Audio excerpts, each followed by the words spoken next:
യേശുവിനെ ക്രൂശിച്ച യഹൂദ പുരുഷന്മാരോ സന്നദ്ധരും സംഘങ്ങളോ പ്രഭുക്കന്മാരോ റോമൻ പടയാളികളോ യേശുവിനെ അറിഞ്ഞിരുന്നെങ്കിൽ അവർക്കവനെ ക്രൂശിപ്പാൻ കഴിയുമായിരുന്നില്ല. ക്രൂശിന്റെ മുമ്പിൽ വെച്ച് ദൈവിക ശക്തിയാൽ യേശു എന്തെങ്കിലും അത്ഭുതം ചെയ്തിരുന്നെങ്കിൽ അവർക്കവനെ ക്രൂശിപ്പാൻ കഴിയുമായിരുന്നില്ല എന്നല്ല.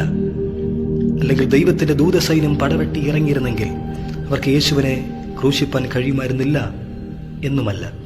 അപ്പോൾ തന്നെ യേശു ക്രിസ്തുവിനെ കുറിച്ച് അവർ യഥാർത്ഥമായി അറിഞ്ഞിരുന്നെങ്കിൽ അവർക്കവനെ ക്രൂശിപ്പാൻ കഴിയുമായിരുന്നില്ല.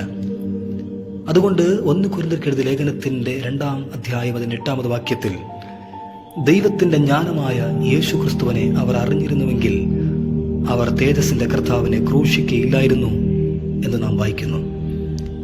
അങ്ങനെയെങ്കിൽ പ്രിയ ദൈവ പൈതലേ, ദൈവമായിരുന്നവൻ ജഡത്തിൽ വെളിപ്പെട്ട് നിന്റെ പാപത്തിന് പരിഹാരകത്തിനായി ഉയർത്തന്നവനാണ് യേശു ക്രിസ്തു എന്ന വെളിപ്പാട് നീ പ്രാപിച്ചുവെങ്കിൽ നീ ഭാഗ്യവാനാണ്. കാരണം കീറപ്പായെ നിനക്കുള്ളുവെങ്കിലും ചെറ്റപ്പുരയാണെങ്കിലും രൂപക്കൂട് നിന്റെ വീടിനകത്തില്ലെങ്കിലും യേശു പറഞ്ഞു, കാണാതെ വിശ്വസിച്ചവർ ഭാഗ്യവാന്മാർ.